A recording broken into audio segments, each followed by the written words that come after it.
कभी सोचा है एक बिल्डिंग का एक पूरा फ्लोर हमेशा खाली क्यों होता है?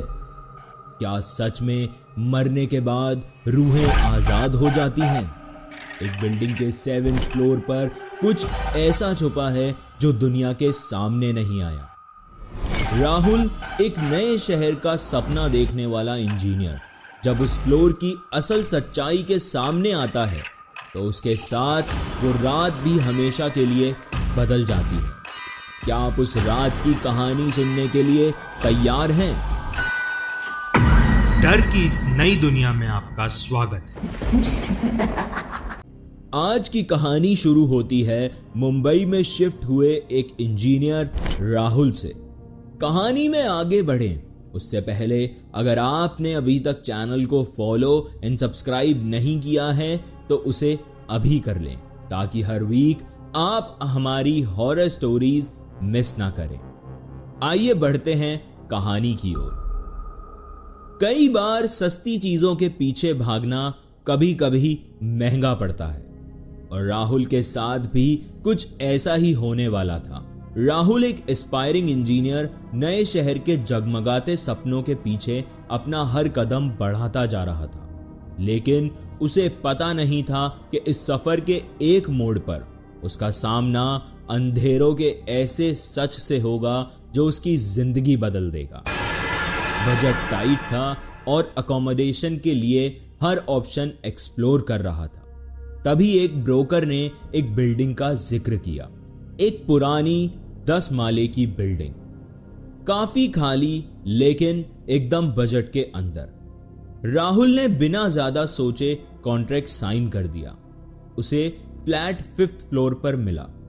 उसका फ्लैट स्पेशियस था, सुंदर और उतना ही सस्ता कि लगता जैसे कि ड्रीम डील हाथ लग गई हो। लेकिन लैंडलॉर्ड ने फ्लैट की चाबी देते वक्त उसने बड़ी एक अजीब बात बताई। उसने धीमी सी आवाज में कहा, रात के 10 बजे के बाद 7th फ्लोर के कॉरिडोर में मत जाना। वहां सिर्फ अंधेरा नहीं है, कुछ और भी है। उसकी आंखों में एक ऐसे डर की परछाई थी जो राहुल के दिल में एक शक छोड़ गई। ये कहकर उसने राहुल की तरफ एक खौफ की नजरों से देखा, जैसे वो कोई चेतावनी दे रहा हो। राहुल को यह बस एक बेकार की बात लग रही थी। फ्लैट काफी अच्छा था, बिल्डिंग में काफी अरसे से कोई नहीं रह रहा था और इसी वजह से वहां शांत और पीसफुल एनवायरनमेंट था। शहर के शोर शराबे से दूर और एकदम अपनी पीस पे रहने वाला परफेक्ट कॉम्बो लग रहा था। राहुल ने लैंडलॉर्ड की बात को सीरियसली लेना जरूरी नहीं समझा और बाकी टेनेंट्स के बारे में पूछना भी जरूरी नहीं समझा। उसके दिमाग में बस एक ही बात थी, सस्ता और अच्छा घर मिल गया है, अब और क्या चाहिए। पर कुछ बातें शायद ऐसी ही होती हैं जो जितनी सिंपल लगती हैं उतनी ही गहरी और खतरनाक होती हैं। राहुल ने अपना नया घर तो ढूंढ लिया था, पर वो नहीं जानता था कि यह घर उससे कुछ और ढूंढने पर मजबूर कर देगा। परछाइयों के बीच एक ऐसी सच्चाई जो सिर्फ अंधेरों में ही जिंदा है।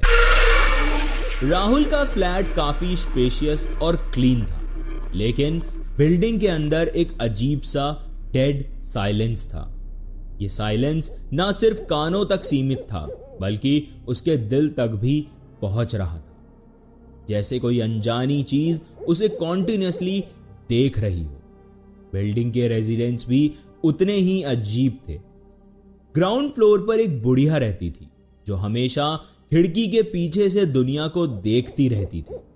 उसके सफेद बाल और बड़ी बड़ी आंखें राहुल को बड़ी अजीब लगती थी। एक और टेनेंट एक यंग कपल था जो कभी कभी दिखाई देता।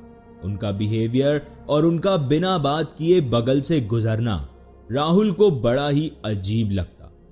पहले कुछ दिन राहुल ने अपने रूटीन में यह सब इग्नोर किया, ऑफिस, घर और एक नॉर्मल जिंदगी। लेकिन एक रात एक अजीब सी आवाज ने उसको बेचैन कर दिया। वो अपने फ्लैट में काम कर रहा था जब उसके कान में एक हल्की सी हंसी पड़ी। वो हंसी 7th फ्लोर की तरफ से आई थी। आवाज इतनी हल्की थी कि पहले लगा कि हवा की आहट है, लेकिन जैसे ही वो बार बार रिपीट हुई तो राहुल को कुछ सही नहीं लगा। राहुल के पैर ऑलमोस्ट अपने आप ही उसके फ्लैट के दरवाजे तक पहुंच गए। दरवाजा खोलते ही एक ठंडी हवा का झोंका उसे टकरा गया और उसे महसूस हुआ कि बिल्डिंग के अंदर का टेम्परेचर काफी लो हो गया है।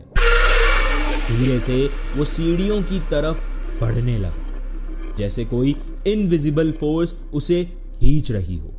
हर कदम के साथ हवा और ठंडी लग रही थी और उस कॉरिडोर का अंधेरा और गहरा होता जा रहा था। जैसे ही वो 7th फ्लोर पर पहुंचा, कॉरिडोर अनयूजुअल था। वो नॉर्मल हॉलवे नहीं लग रहा था।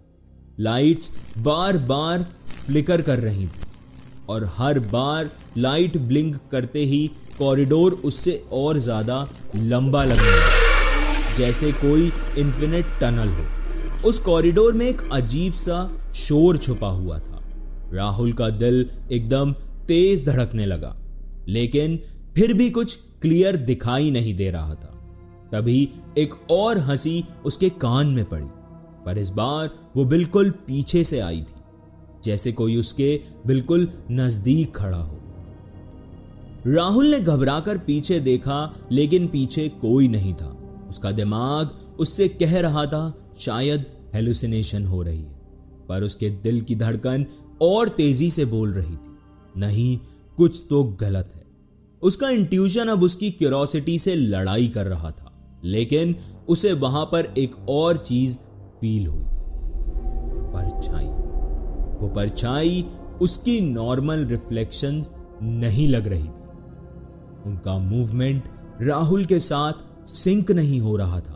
वो धीरे धीरे अपनी जगह से हिल रही थी, जैसे वो जिंदा हो, उसकी हर एक्टिविटी को कॉपी कर रही है। और फिर अगले ही पल एक परछाई सीधे सामने आ गई। वो परछाई बिल्कुल बिखरी हुई थी। शैडोज का शेप इतना वियर्ड था कि राहुल के रगों में डर और खौफ दौड़ गया था। राहुल ने अपने पैर उल्टे मोड़ दिए और बिना कुछ सोचे भाग गया। सीढ़ियों से नीचे दौड़ते वक्त उसे पीछे फुटस्टेप की आवाजें सुनाई दी, जैसे कोई उसका पीछा कर रहा हो। हर कदम के साथ वो आवाज और क्लियर होती जा रही थी। राहुल का पूरा बदन पसीने से भीग चुका था। उस रात राहुल के लिए नींद एक सपना बन चुकी थी। वो जैसे ही आंखें बंद करता तो उसे वो बिखरी हुई परछाई अपनी आंखों के सामने नजर आती। उस रात राहुल समझ गया था कि ये बिल्डिंग के अंदर सिर्फ लोग नहीं रहते, कुछ और भी है जो हर वक्त उसे देख रहा है और शायद उसका इंतजार कर रहा है कि वो दोबारा 7th फ्लोर की तरफ जाए। अगली सुबह राहुल लैंडलॉर्ड के घर पहुंचा। उसके चेहरे पर डर और कंफ्यूजन साफ दिखाई दे रहा था। उसकी आंखों में नींद का नामो निशान नहीं था और उसकी आवाज में एक थकान और घबराहट थी। वो बोला कि बिल्डिंग में कुछ अजीब हो रहा है। वो परछाई, वो हंसी, क्या है ये सब? राहुल की बात सुनते ही लैंडलॉर्ड के चेहरे का रंग उड़ गया। एक लंबी सांस लेते हुए उसने राहुल की तरफ देखा और कहा कि तुम्हें ऊपर जाना ही नहीं चाहिए था। अब तुम्हारा यहां से निकलना मुश्किल होगा। राहुल के दिमाग में एक ही सवाल घूम रहा था, मुझसे क्या गलती हुई है और ये सब क्या है? उसके कई बार पूछने पर लैंडलॉर्ड ने एक कहानी सुनाई कि जो बिल्डिंग के अंधेरों में दफन एक भयानक सच्चाई थी। लैंडलॉर्ड ने कहा, कुछ साल पहले इस बिल्डिंग का 7th फ्लोर एक बहुत खूबसूरत जगह हुआ करती थी। लोग हंसते खेलते और एक नॉर्मल जिंदगी जीते थे। लैंडलॉर्ड ने अपनी आवाज को और धीमा करते हुए कहा, एक रात, एक ऐसी रात जो बहुत सारे लोगों की आखिरी रात बन गई। 7th फ्लोर पर एक आग फूट पड़ी। लोग कहते हैं कि वो आग एक एक्सीडेंट थी। आग इतनी तेजी से फैली कि किसी को समझने का मौका ही नहीं मिला। जब फायर ब्रिगेड आई तो उन्होंने कहा कि पूरा फ्लोर खाली था और अंदर कोई नहीं था। लेकिन जो टेनेंट्स बचे थे उन्होंने कुछ और ही देखा था। कहते हैं कॉरिडोर के एंड यानी कि कॉरिडोर के दूसरे कोने पर कुछ लोगों की परछाई खड़ी थी, एकदम स्टिल, जैसे वो किसी का इंतजार कर रही। लैंडलॉर्ड की आवाज धीमी हो गई। उसने आगे बताया, जब आग बुझी तो सब कुछ राख हो चुका था, लेकिन एक भी बॉडी नहीं मिली। टेनेंट्स काफी घबरा गए और धीरे धीरे सबने बिल्डिंग छोड़ दी। लेकिन तुम अब एक बात समझ लो राहुल, उन लोगों ने बिल्डिंग कभी छोड़ी ही नहीं। वो जो भी उस फ्लोर पर गया वो उनका हिस्सा बन गया। लैंडलॉर्ड की ये बेतुकी बात सुन के राहुल का दिमाग घूम गया। उसने कहा, लेकिन मैंने तो सिर्फ परछाई और हंसी सुनी है, क्या ये उन्हीं का पार्ट है? लैंडलॉर्ड का चेहरा और भी सीरियस हो गया। उसने राहुल की आंखों में देखा और धीरे से बोला, हाँ, उन्होंने तुम्हें देख लिया है। का राज जानना उनके गुस्से को भड़का देता है। जो भी उनके बारे में ज्यादा जानने की कोशिश करता है वो उनका एक हिस्सा बन जाता है। उनका साथ छोड़ना नामुमकिन है। राहुल, तुम्हारे पास समय बहुत कम बचा है। कब तुम वो अगला टेनेंट बन जाओगे तुम्हें पता भी नहीं चलेगा। लैंडलॉर्ड की बात सुन के राहुल के पैरों तले जमीन खिसक चुकी थी। उसने एक गहरी सांस ली और बोला, तो क्या मैं यहां से जा नहीं सकता? लैंडलॉर्ड ने सिर्फ अपनी नजरों से उसकी तरफ देखा और अंदर चला गया। राहुल अब सिर्फ सोच रहा था कि यह सपना है या एक जिंदा नाइटमेयर। उस रात राहुल ने डिसाइड किया कि वो बिल्डिंग छोड़ देगा। उसने बैग पैक किया और लैंडलॉर्ड को बिना बताए निकल गया। लिफ्ट के लिए बटन प्रेस किया, लेकिन लिफ्ट को बेसमेंट से ऊपर आने में यूजुअली ज्यादा टाइम लगा।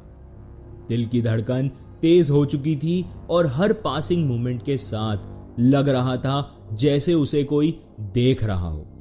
फाइनली लिफ्ट का दरवाजा खुला और अंदर वही बिखरी हुई परछाई थी, एकदम ब्लैंक फेस के साथ। लिफ्ट में एक बहुत ही अजीब आवाज सुनाई, वेलकम बैक राहुल। राहुल वापस फ्लैट की तरफ दौड़ गया। फ्लैट के अंदर पहुंचते ही उसने दरवाजा बंद कर दिया और अपने पीछे का लॉक घुमा दिया। उसका दिल अब भी धड़क रहा था, लेकिन जब उसने दरवाजे के पास से हाथ उठाया और पलटा तो जो उसके सामने था उसने उसका पूरा दिमाग सुन्न कर दिया था। लैंडलॉर्ड उसके फ्लैट के अंदर था। उसका चेहरा एकदम भूतिया बन चुका था। उसकी काली डरावनी आंखें सीधे राहुल की तरफ देख रही थी और उसकी एक अजीब सी मुस्कान थी जो इंसानों जैसी बिल्कुल नहीं थी। लैंडलॉर्ड के पीछे से परछाई धीरे धीरे जमीन से निकल रही थी। एक एक करके वो शैडोज और भी ज्यादा गहरी होती जा रही। उनके अंदर से अजीब अजीब आवाजें आ रही थी, वो आवाजें जो राहुल ने पहले कभी नहीं सुनी थी। ये आवाजें उन टेनेंट्स की आवाजें थी जो कभी इस बिल्डिंग में रहते थे। हंसी, चीखें और कुछ और धीमी सी गुफ्तगू की आवाज एक साथ गूंज रही थी। परछाइयां धीरे से राहुल की तरफ बढ़ रही थी। राहुल ने चिल्लाना शुरू किया। उसकी चीखें बिल्डिंग के अंदर गूंज रही थी, लेकिन कोई बचाने वाला नहीं था। परछाई अब उसके बिल्कुल करीब थी। उसका पूरा शरीर फ्रीज हो चुका था और वो अपने सामने हो रहे इस हॉरर को देखते देखते बेहोश हो गया।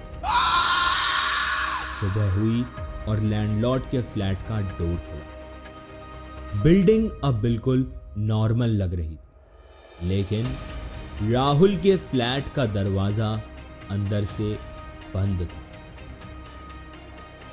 जब किसी ने अनलॉक करके देखा तो अंदर सारा सामान वैसा का वैसा रखा हुआ था। बैग, उसकी चीजें, सब कुछ वैसा का वैसा था। बस राहुल नहीं। उसका कोई पता नहीं चला।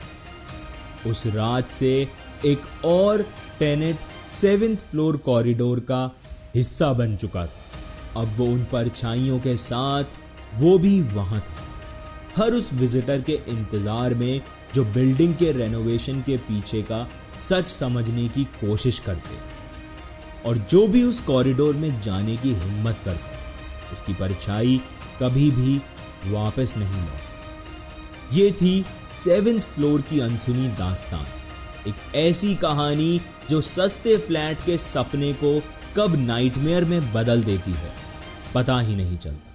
अगली बार जब आप किसी पुरानी और अजीब सी बिल्डिंग में फ्लैट लेने का सोचें, तो लैंडलॉर्ड की वार्निंग्स को बस एक फॉर्मेलिटी समझकर इग्नोर ना करें। क्या पता वो सिर्फ रेनोवेशन का बहाना हो और आप बिना जाने किसी ऐसी कहानी का हिस्सा बनने जा रहे हों जिससे यू टर्न लेना नामुमकिन हो सकता है। अगर आपके पास भी कोई कहानी है तो आप उसे मुझे DM कर सकते हैं या फिर इस ईमेल ID पर भेज सकते हैं। हो सकता है अगली कहानी आपकी हो।